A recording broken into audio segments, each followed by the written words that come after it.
Okay, well, here goes nothing. I hope you guys are all well and doing safe at this time. It's a strange time, a spooky time. I recently, at least last year, or sorry, last spring, feels like a year, feels like a whole decade, frankly. Um, I wanted to end up reading some stories for kids, and I ended up realizing how much I have missed the out loud reading of stories in my own life. A lot of them, you have Dr. Seuss, etc.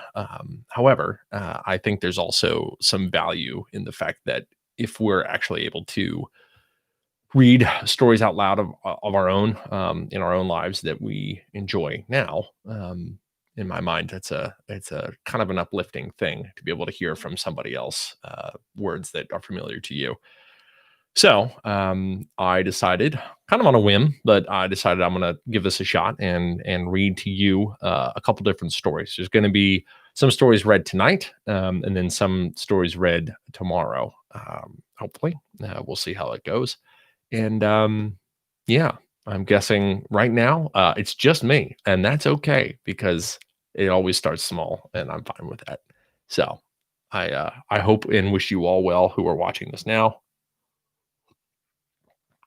And we'll see how it goes.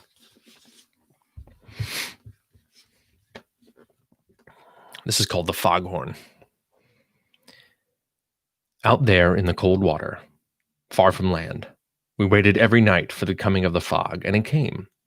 And we oiled the brass machinery and lit the fog light up in the stone tower.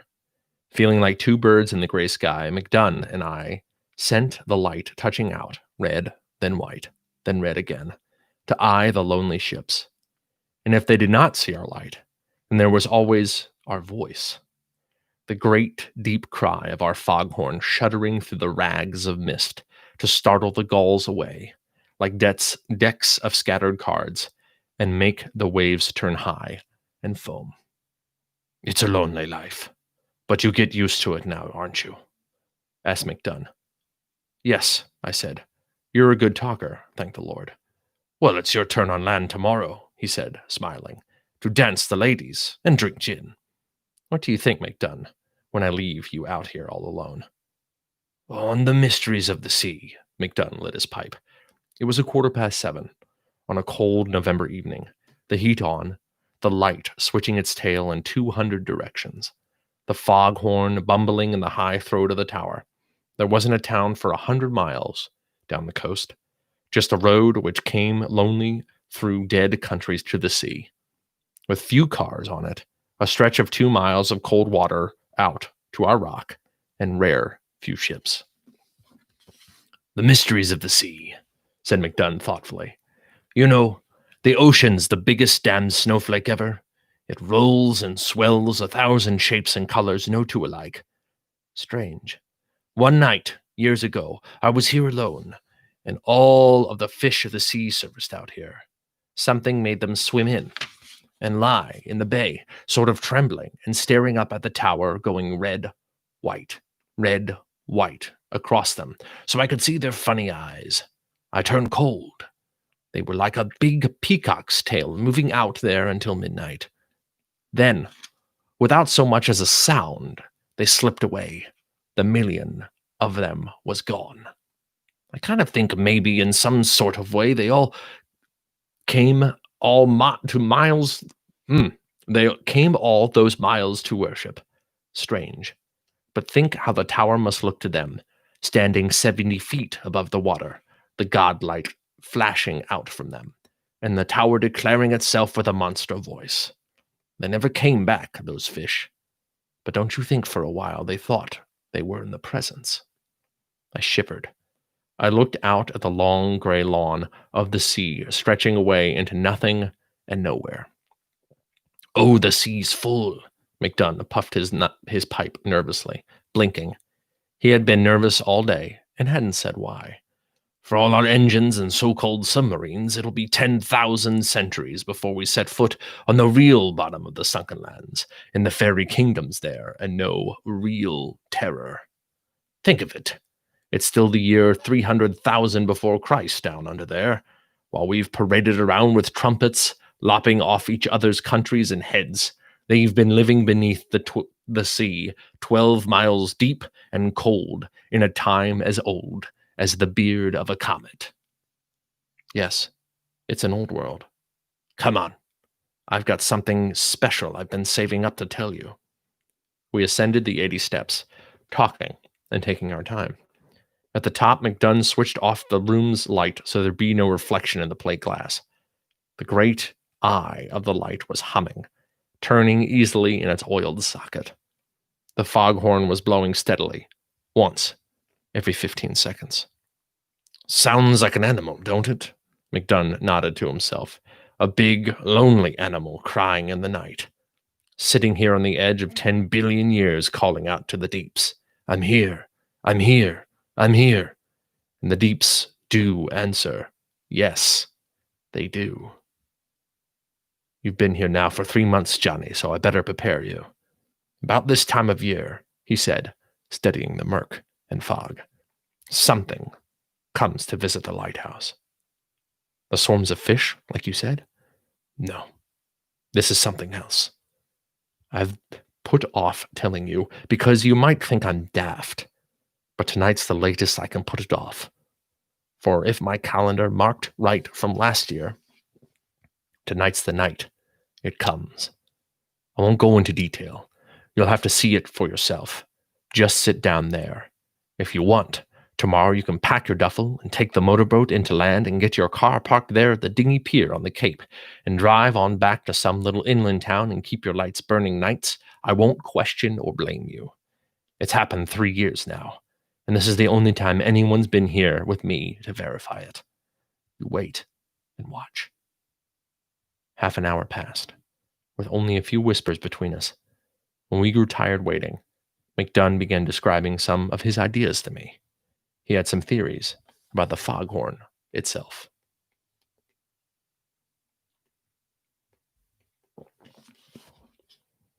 One day, many years ago, a man walked along and stood in the sound of the ocean on a cold, sunless shore and said, "We need a voice to call across the water to warn ships. I'll make one. I'll make a voice like all of time and all of fog that ever was. I'll make a voice that is like an empty bed beside you all night long, and like an empty house when you open the door, and like trees in autumn with no leaves.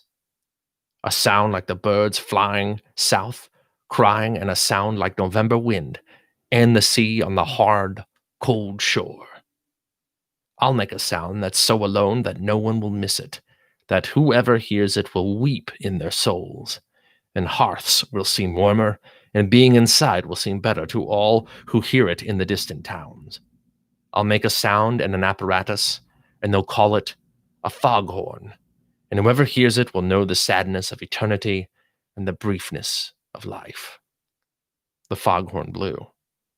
"I made up that story," said McDunn quietly, "to explain why this thing keeps coming back to the lighthouse every year. The foghorn calls it, I think, and it comes." "But," I said. "Shh," said McDunn. "There." He nodded out to the deeps. Something was swimming to the lighthouse tower. It was a cold night, as I have said. The high tower was cold, the light coming and going, and the fog calling and calling through the raveling mist. You couldn't see far, and you couldn't see plain, but there was the deep sea moving on its way about the night earth, flat and quiet, the color of gray mud. And here were the two of us alone in the high tower, and there, far out at first, was a ripple, followed by a wave, a rising, a bubble, a bit of froth, and then from the surface of the cold sea came a head, a large head, dark-colored with immense eyes, and then a neck, and then not a body, but more neck and more. The head rose a full 40 feet above the water on a slender and beautiful dark neck. Only then did the body, like a little island of black coral and shells and crayfish, drip up from the subterranean. There was a flicker of a tail. In all, from head to tip of tail, I estimated the monster at 90 or 100 feet. I don't know what I said. I said something. "Steady, boy. Steady," whispered McDunn. "It's impossible," I said. "No, Johnny, we're impossible. It's like it always was 10 million years ago.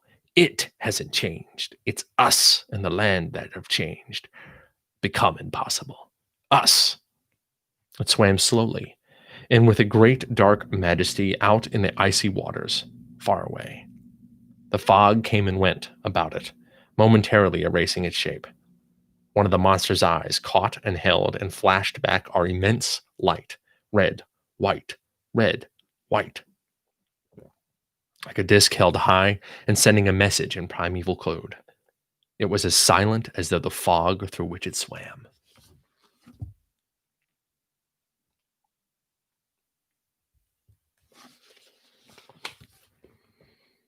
It's a dinosaur of some sort. I crouched down, holding onto the stairrail. Yes, one of the tribe. But they died out. No, only hid away in the deeps. Deep, deep down in the deepest. Deeps. Isn't that a word now, Johnny? A real word. It says so much. The deeps. There's all the coldness and darkness and deepness in the world in a word like that. What do we do? Do? We got our jobs. We can't leave. Besides, we're safer here than in any boat trying to get to land. That thing's as big as a destroyer and almost as swift. But here, why does it come here? The next moment, I had my answer. The foghorn blew, and the monster answered. A cry came across a million years of water and mist, a cry so anguished and alone that it shuddered in my head and my body. The monster cried out at the tower. The foghorn blew. The monster roared again. The foghorn blew. The monster opened its great toothed mouth, and the sound that came from it was the sound of the foghorn itself, lonely and vast and far away. The sound of isolation, a viewless sea, a cold night, apartness. That was the sound. Now, whispered McDunn, do you know why it comes here? I nodded. All year long, Johnny, that poor monster, there lying far out, 1,000 miles at sea, and 20 miles deep, maybe, biding its time. Perhaps it's a million years old, this one creature. Think of it. Waiting 1,000,000 years. Could you wait that long? Maybe it's the last of its kind. I sort of think it's true. Anyway, here come men and on land and build this lighthouse 5 years ago and set up their foghorn and sound it out toward the place where you bury yourself in sleep and sea memories of a world where there were thousands like yourself. But now you're alone, all alone in a world not made for you, a world where you have to hide. But the sound of the foghorn comes and goes, and you stir from the muddy bottoms of the deep, and your eyes open like the lenses of 2-foot cameras, and you move, slowly, slow, for you have the ocean sea on your shoulders, heavy. But that foghorn comes through 1,000 miles of water, faint and familiar, and the furnace in your belly stokes up, and you begin to rise, slow, slow. You feed yourself on great slakes of cod and minnow, on rivers of jellyfish, and you rise through the autumn months, through September where the fog starts, through October with more fog, and the horn still calling you on.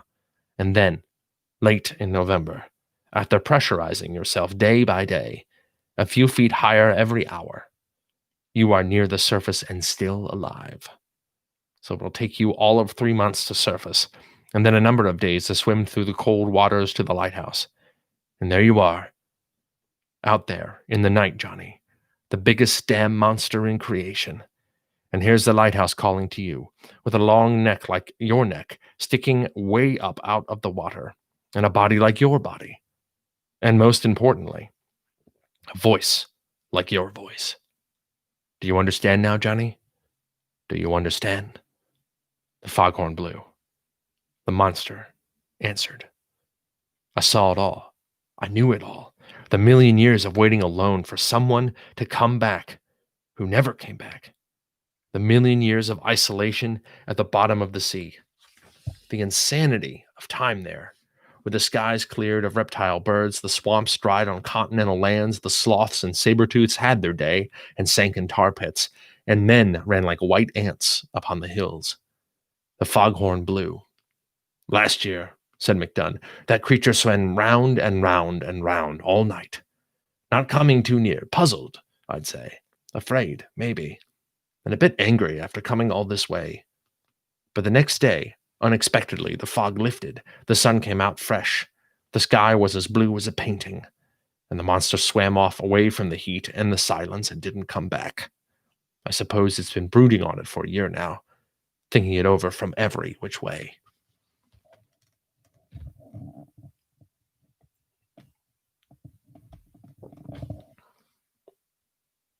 The monster was only 100 yards off, and the fog horn crying at each other.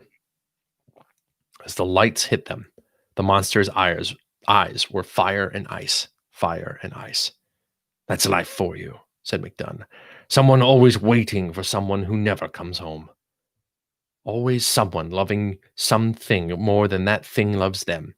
And after a while, you want to destroy whatever that thing is, so it can't hurt you no more." The monster was rushing at the lighthouse. The foghorn blew. "Let's see what happens," said McDunn. He switched the foghorn off. The ensuing minute of silence was so intense that we could hear our hearts pounding in the glassed area of the tower. We could hear the slow grease turn of the light. The monster stopped and froze. Its great lantern eyes blinked. Its mouth gaped. It gave a sort of rumble, like a volcano. It twitched its head this way and that, as if to seek the sounds now dwindled off in the fog. It peered at the lighthouse. It rumbled again. Then its eyes caught fire. It reared up, threshed the water, and rushed at the tower, its eyes filled with angry torment. "McDunn!" I cried. "Switch on the horn!"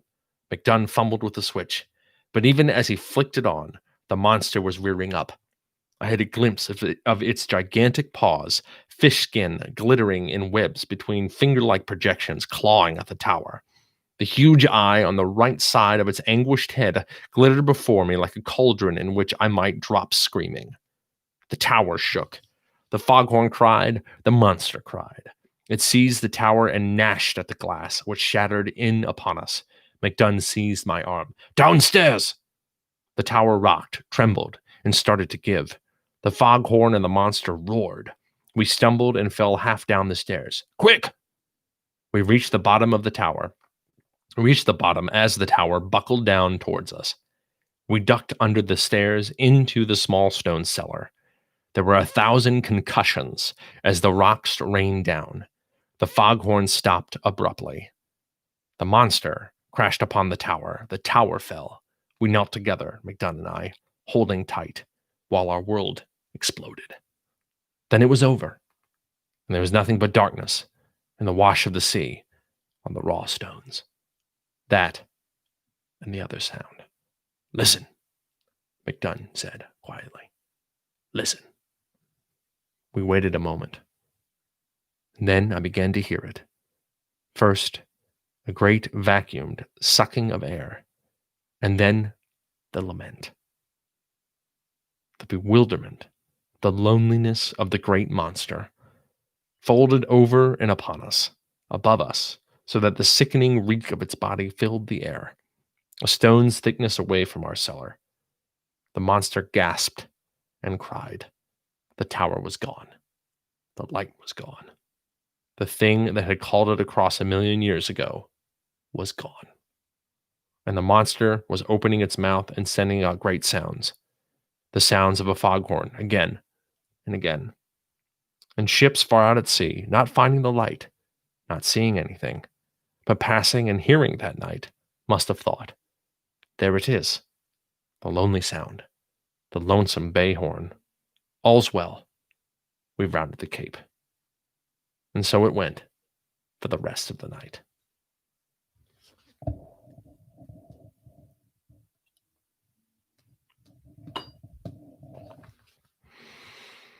The sun was hot and yellow the next afternoon when the rescuers came to dig us from our stoned undercellar. It fell apart, that's all, said Mr. McDunn gravely. We had a few bad knocks from the waves, and it just crumbled. He pinched my arm. There was nothing to see. The ocean was calm, the sky blue. The only thing was a great algaic stink from the green matter that covered the fallen tower stones and the shore rocks. Flies buzzed about. The ocean washed empty on the shore. The next year, they built a new lighthouse. But by that time, I had a job in the little town and a wife and a good small warm house that glowed yellow on autumn nights, the doors locked, the chimney puffing smoke. As for McDunn, he was the master of a new lighthouse, built to his own specifications, out of steel-reinforced concrete. Just in case, he said. The new lighthouse was ready in November. I drove down alone one evening and parked my car and looked across the gray waters and listened to the new horn sounding once, twice, 3, 4 times a minute far out there by itself.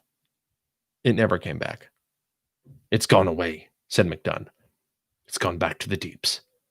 It's learned you can't love anything too much in this world.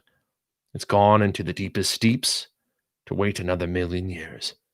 Ah, the poor thing. Waiting out there and waiting out there while man comes and goes on this pitiful little planet. Waiting and waiting.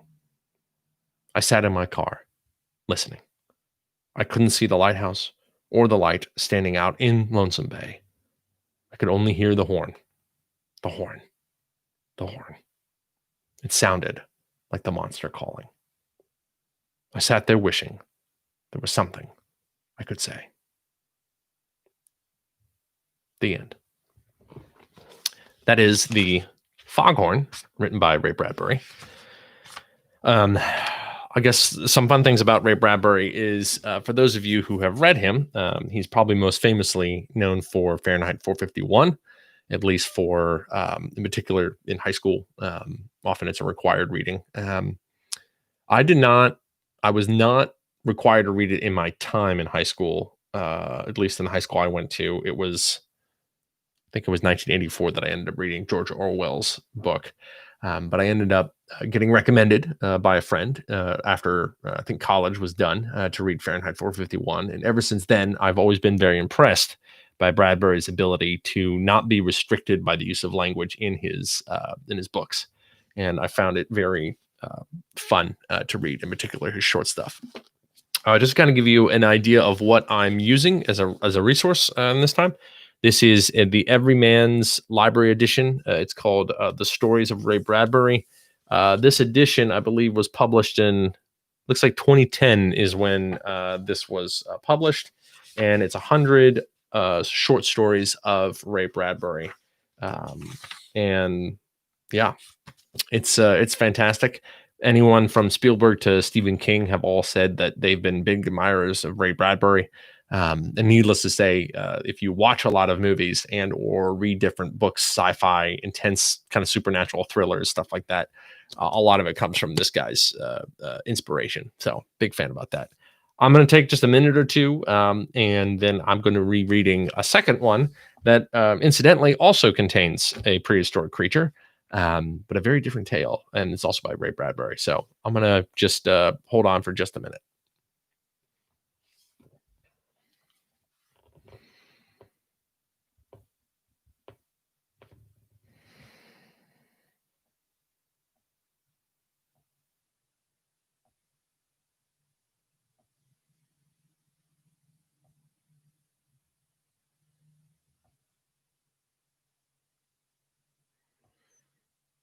Hmm.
Okay, everybody.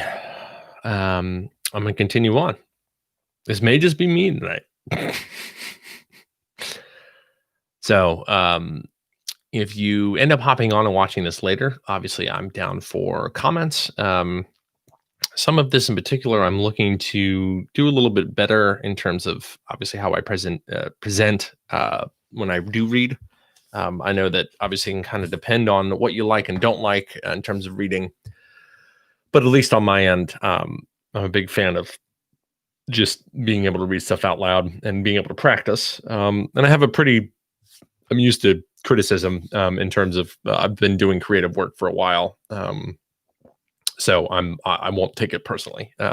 If it's something constructive, obviously, if you don't like my face, then, well, I can't really help that. But by all means, definitely, if there's something you'd recommend I change or do different, the setup obviously is a little simple right now. My wife and I just recently moved, so there's really not much I can do in terms of the backdrop at this moment. But yeah, so I'm going to read A Sound of Thunder, which is also by Ray Bradbury. Tonight is going to be specifically just focused on Mr. Ray Bradbury stories. A Sound of Thunder. The sign on the wall seemed to quaver under a film of sliding warm water. Eccles felt his eyelids blink over his stare, and the sign burned in this momentary darkness. Time Safari Inc. Safaris to any year in the past. You name the animal, we take you there, you shoot it.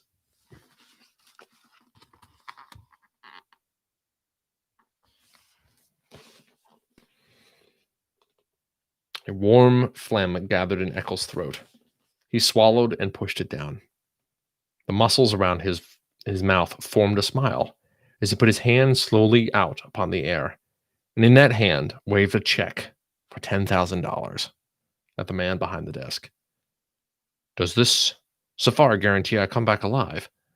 We guarantee nothing, said the official, except the dinosaurs. He turned. This is Mr. Travis, your safari guide in the past. He'll tell you what and where to shoot. If he says no shooting, no shooting. If you disobey instructions, there's a stiff penalty of another $10,000, plus possible government action on your return. Eccles glanced across the vast office at a mass and tangle, a snaking and humming of wires and steel boxes, at an aurora that flickered, now orange, now silver, now blue.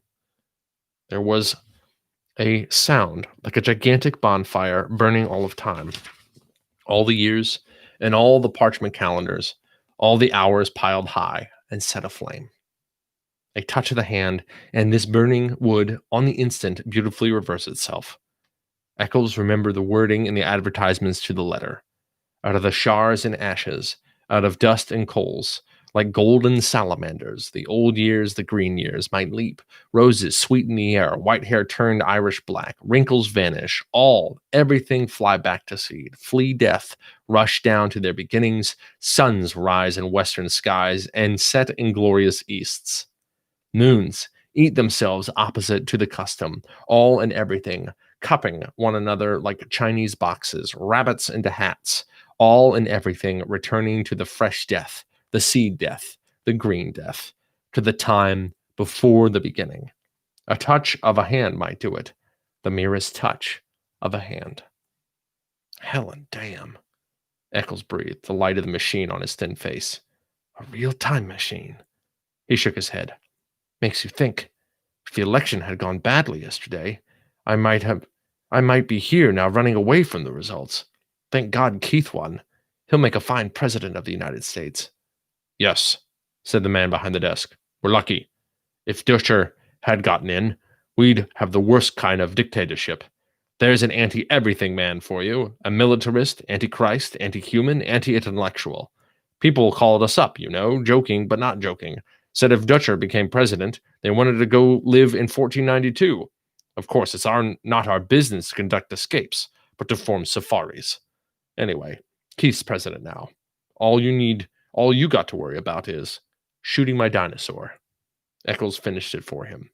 A Tyrannosaurus Rex, the thunder lizard, the damnedest monster in history. Sign this release, Anything happens to you, we're not responsible. Those dinosaurs are hungry. Eccles flushed angrily. Trying to scare me? Frankly, yes. We don't want anyone going who'll panic at the first shot. 6 safari leaders were killed last year, and a dozen hunters.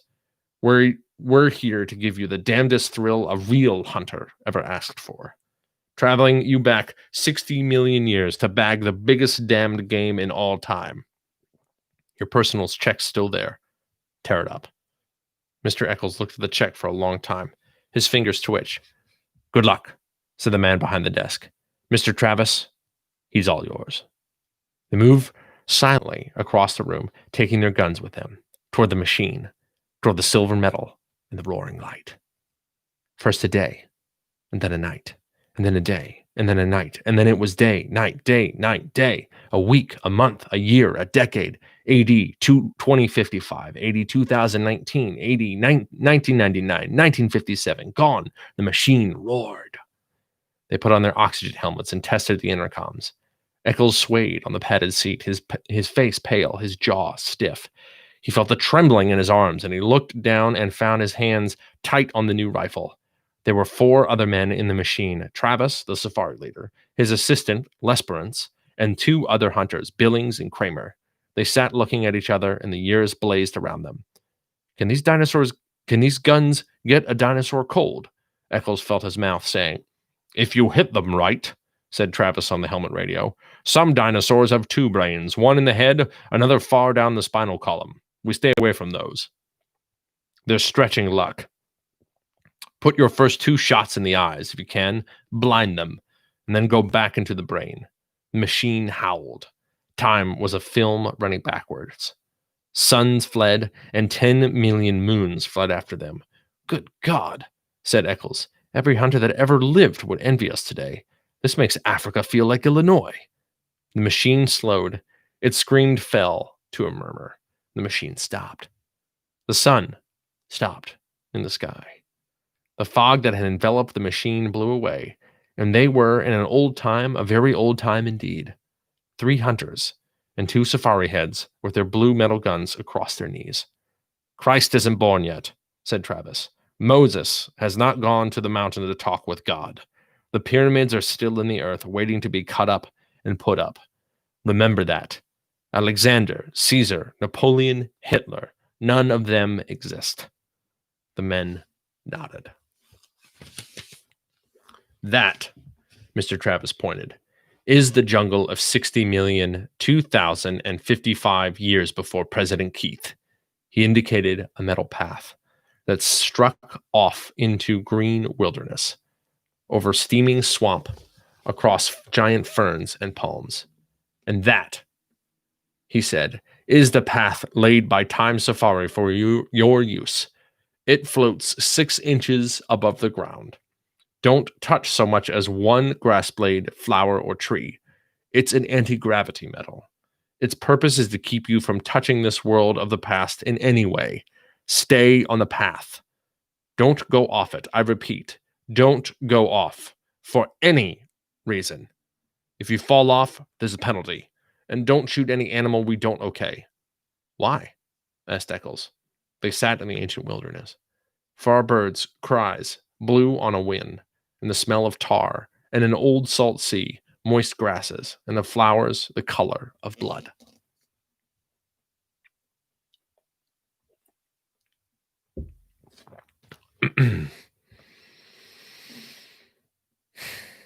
We don't want to change the future. We don't belong here in the past. The government doesn't like us here. We have to pay a big graft to keep our franchise. A time machine is damn finicky business.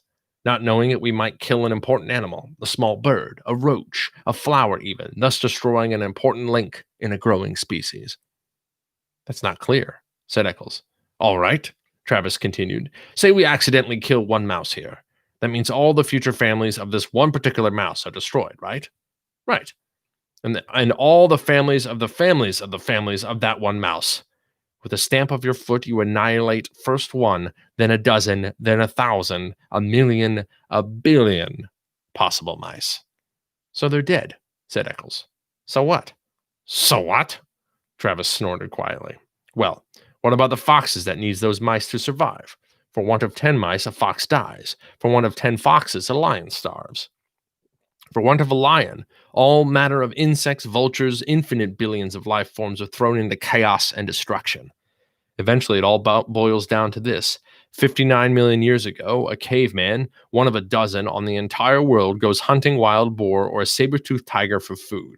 But you, friend, have stepped on all the tigers in that region by stepping on one single mouse. So the caveman starves. And the caveman, please note, is not just any expendable man. No, he's an entire future nation. From his loins would have sprung 10 sons. From their loins, 100 sons, and thus onward to a civilization. Destroy this one man, and you destroy a race, a people, an entire history of life. It is comparable to slaying some of Adam's grandchildren.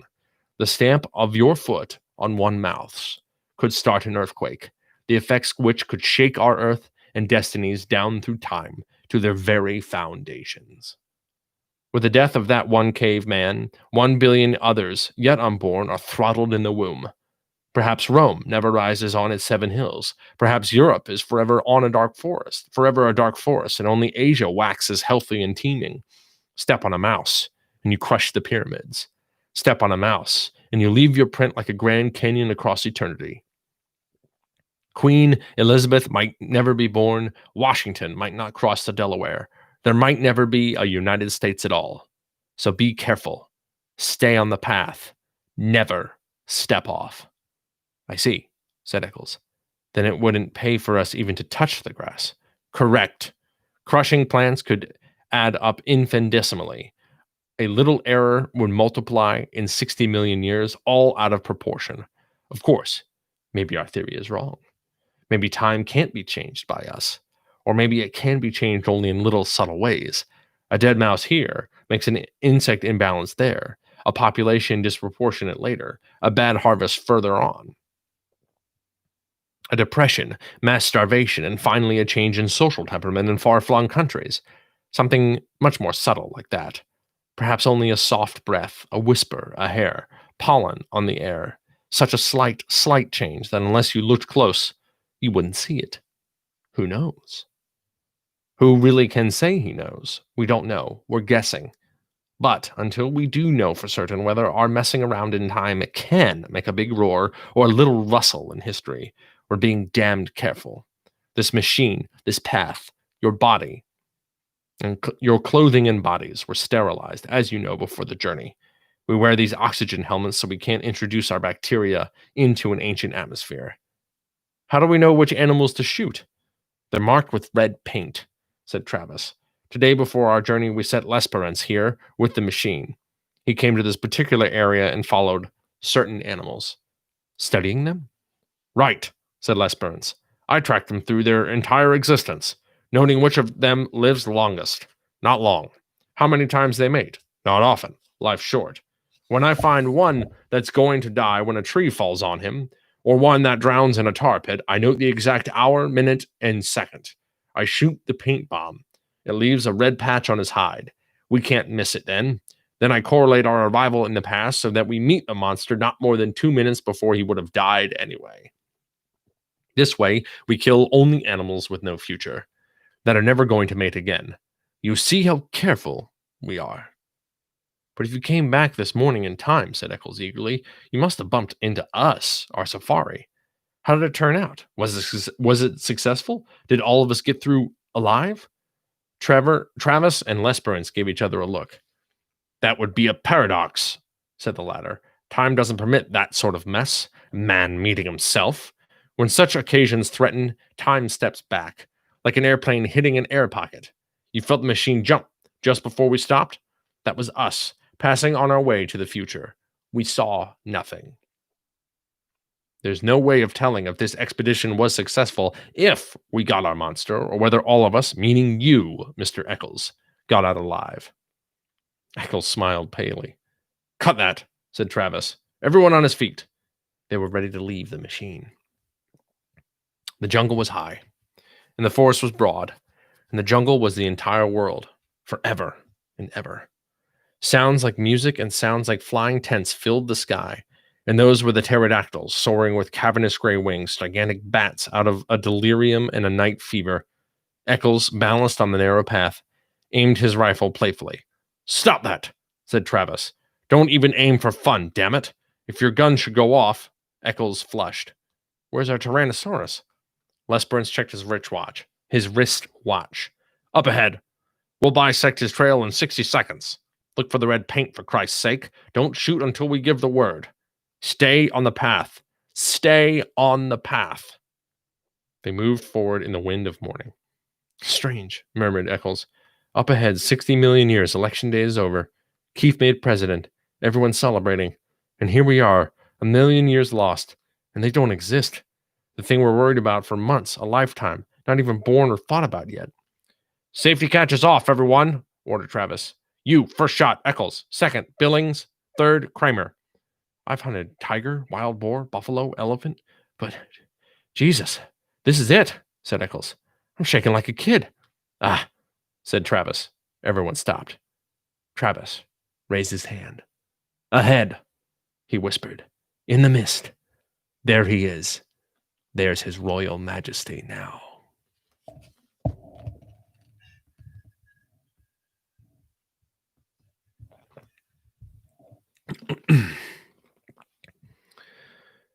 The jungle was wide and full of twitterings, rustlings, murmurs, and sighs.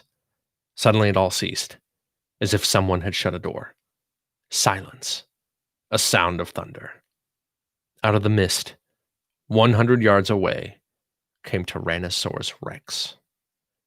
"Jesus God," whispered Eccles. "Shh." It came on great, oiled, resilient, striding legs. It towered 30 feet above half of the trees, a great evil god, folding its delicate watchmaker's claws close to its oily reptilian chest. Each lower leg was a piston, 1,000 pounds of white bone, sunk in thick ropes of muscle, sheathed over in a gleam of pebbled skin, like the mail of a terrible warrior. Each thigh was a ton of meat, ivory, and steel mesh. And from the great breathing cage of the upper body, those two delicate arms dangled out front. Arms with hands which might pick up and examine men like toys, while the snake neck coiled. And the head itself, a ton of sculpture stone, lifted easily upon the sky. Its mouth gaped, exposing a fence of teeth like daggers. Its eyes rolled, ostrich eggs, empty of all expression save hunger. It closed its mouth in a death grin. It ran, its pelvic bones crushing aside trees and bushes, its taloned feet clawing damp earth, leaving prints 6 inches deep wherever it settled its weight. It ran with a gliding ballet step, far too poised and balanced for its 10 tons. It moved into a sunlit arena warily, its beautiful reptilian hands feeling the air. "My God!" Eccles twitched his mouth. "It could reach up and touch them and grab the moon." "Shh!" Travis jerked angrily. "He hasn't seen us yet." "It can't be killed," Eccles pronounced his verdict quietly, as if there could be no argument. He had weighed the evidence, and this was his considered opinion. The rifle in his hand seemed a cap gun. "We were fools to come. This is impossible." "Shut up," hissed Travis. "Nightmare." "Turn around," commanded Travis. "Walk quietly to the machine. We'll remit 1/2 your fee." "I didn't realize it would be this big," said Eccles. "I miscalculated, that's all. And now I want out." "It sees us. There's the red paint on its chest." The thunder lizard raised itself. Its armored flesh glittered like 1,000 green coins. The coins, crusted with slime, steamed. In the slime, tiny insects wriggled, so that the entire body seemed to twitch and undulate, even while the monster itself did not move. It exhaled. The stink of raw flesh blew down the wilderness. "Get me out of here," said Eccles. "It was never like this before. I was always sure I'd come through alive. I had good many guides. Good safaris in safety. This time I figured wrong. I've met my match and admit it. This is too much for me to get a hold of." "Don't run," said Lesperance. "Turn around. Hide in the machine. Yes. Eccles seemed to be numb. He looked at his feet as if trying to make them move. He gave a grunt of helplessness. Eccles! He took a few steps away, blinking, shuffling. Not that way! The monster, at first motion, lunged forward with a terrible scream. It covered 100 yards in 4 seconds. The rifles jerked up and blazed fire. A windstorm from the beast's mouth engulfed them in the steam of slime and old blood. The monster roared, teeth glittering with sun. Eccles, not looking back, walked blindly to the edge of the path, his gun limp in his arms, stepping off the path, and walked, not knowing it, in the jungle. His feet sank into green moss. His legs moved him, and he felt alone and remote from the events behind. The rifles cracked again. Their sound was lost in shriek and lizard thunder. The great lever of the reptile's tail swung up, lashed sideways. Trees exploded in clouds of leaf and branch. The monster twitched its jeweler's hands down to fondle at the men, to twist them in half, to crush them like berries, to cram them into his teeth and its screaming throat. Its boulder stone eyes leveled with the men. They saw themselves mirrored. They fired at the metallic eyelids and blazing black iris. Like a stone idol, like a mountain avalanche, Tyrannosaurus fell. Thundering, it clutched trees, pulled them with it. It wrenched and tore the metal path. The men flung themselves back and away. The body hit, 10 tons of cold flesh and stone. The guns fired. The monster lashed its armored tail, twitched its snake jaws, and laid still. A fount of blood spurted from its throat. Somewhere inside, a sack of fluids burst. Sickening gushes drenched the hunters. They stood, red and glistening. The thunder faded. The jungle was silent. After the avalanche, a green peace. After the nightmare, morning.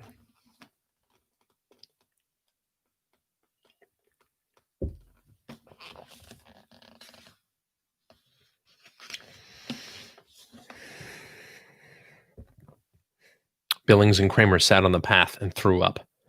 Travis and Lesperance stood with smoking rifles, cursing steadily. In the time machine, on his face, Eccles lay shivering. He had found his way to the path, climbed into the machine. Travis came walking, glanced at Eccles, took cotton gauze from a metal box, and returned to the others who were sitting on the path. Clean up. They wiped the blood from their helmets. They began to curse too. The monster lay, a hill of solid flesh. Within, you could hear the sighs and murmurs of the furthest chambers as the furthest chambers of it died. The organs malfunctioning, liquids running a final instant from pocket to sac to spleen. Everything shutting off, closing up forever. It was like standing by a wrecked locomotive or a steam shovel at quitting time, all the valves being released or levered tight. Bones cracked. The tonnage of its own flesh, off balance, dead weight, snapped the delicate forearms, caught underneath.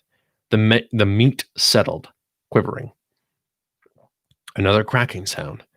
Overhead, a gigantic tree branch broke from its heavy mooring, fell. It crashed upon the dead beast with finality. There, Lesperance checked his watch. Right on time. That's the gigantic tree. That was the giant tree that was scheduled to fall and kill this animal originally. He glanced at the two hunters. You want the trophy picture? What? I can't take a trophy, but we can't take a trophy back to the future. The body has to stay here, where it would have died originally, so the insects, birds, and bacteria can get at it, where they were intended to.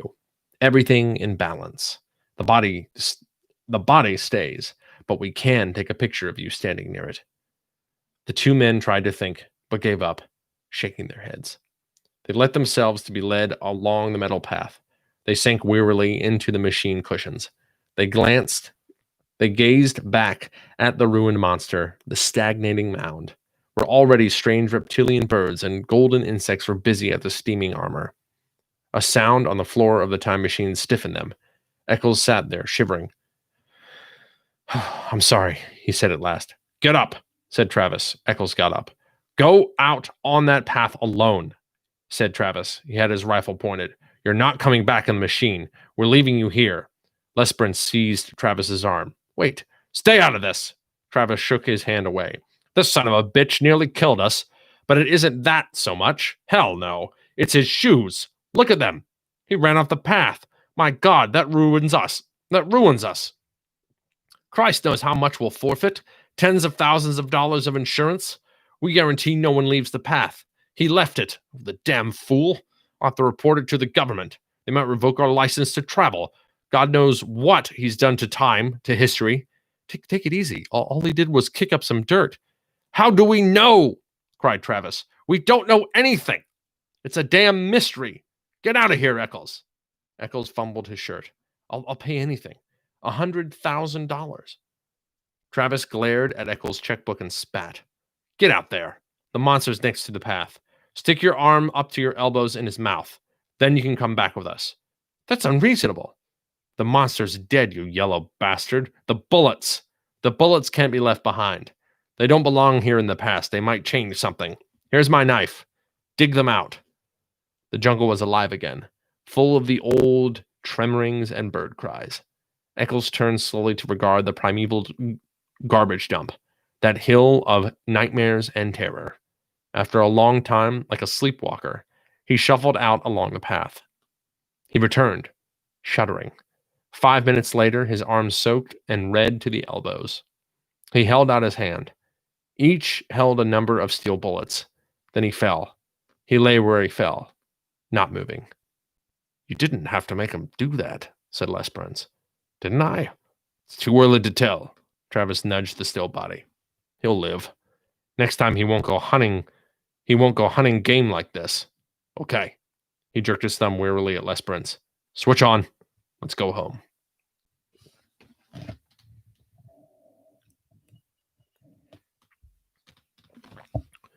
$14.92, 1776, 1812. They cleaned their hands and faces. They changed their caking shirts and pants. Eccles was up and around again, not speaking. Travis glared at him for a full 10 minutes. Don't look at me, cried Eccles. I haven't done anything. Who can tell? Just ran off the path, that's all. Little mud on my shoes. What do you want me to do? Get down and pray? We might need it. I'm warning, Eccles, I might kill you yet. I've got my gun ready. I'm innocent. I haven't done anything. 1999, 2000, 2055. The machine stopped. Get out, said Travis. The room was there as they had left it, but not the same as they had left it. The same man sat behind the desk, but the same man did not quite sit behind the desk. Travis looked around swiftly. Everything okay here? He snapped. Fine. Welcome home. Travis did not relax. He seemed to be looking at the very atoms of the air, at the way the sun poured through the one high window. Okay, Eccles, get out. Don't ever come back. Eccles could not move. You heard me?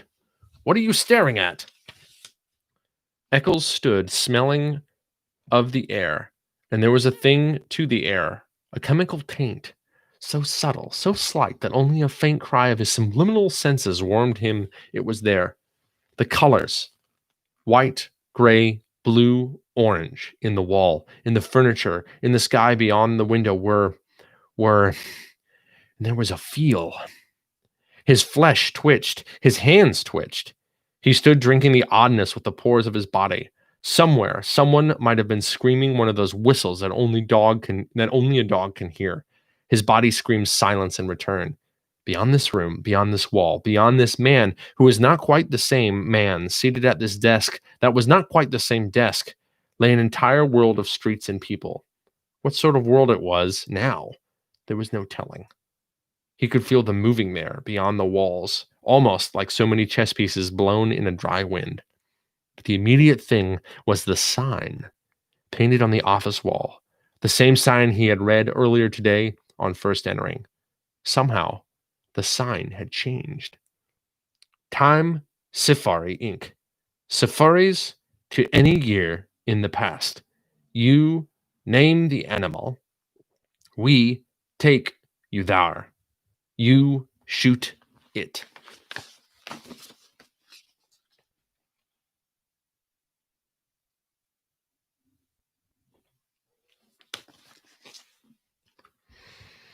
Eccles felt himself fall into a chair. He fumbled crazily at the thick slime on his boots. He held up a clod of dirt, trembling. No, it can't be. Not a little thing like that, no.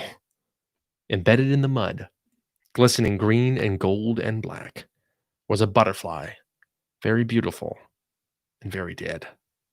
Not a little thing like that! Not a butterfly! Cried Eccles. It fell to the floor. An exquisite thing, a small thing that could upset balances and knock down a line of small dominoes and then big dominoes and then gigantic dominoes all down the years across time. Eccles' mind whirled. It couldn't change things. Killing one butterfly couldn't be that important, could it? His face was cold. His mouth trembled, asking, Who won the presidential election yesterday? The man behind the desk laughed. Huh? Are you joking? You know damn well. Tusher, of course. Who else? Not that damn weakling Keith. We got an Iron Man now, a man with guts, by God. The official stopped. What's wrong? Eccles moaned. He dropped to his knees. He scrabbled at the golden butterfly with shaking fingers. Can't we? He pleaded to the world, to himself, to the officials, to the machine. Can't we take it back? Can we make it alive? Can't we start over? Can't we? He did not move. Eyes shut, he waited, shivering.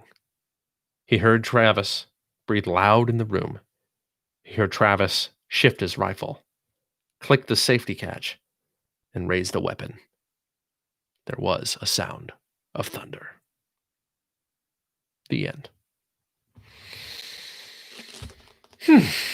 Well, that is A Sound of Thunder by Ray Bradbury. One of my personal favorites. I read that sometime, I think, after college, and I thought it was really cool because what can I say? I enjoy time travel and also the idea of dinosaurs in that as well. Spooky to me, both of them I chose because I think Ray Bradbury is, one, an exceptional writer. He tends to be really good in making you feel like you're in that particular time and place. And I think that I think it ends up being I don't know, it has some really fun particular things that are a little bit both scary, fun at the same time. I highly recommend reading any of his short stories. They're really interesting. And this is a collection, again, of 100 short stories. This is by the Everyman's Library Edition.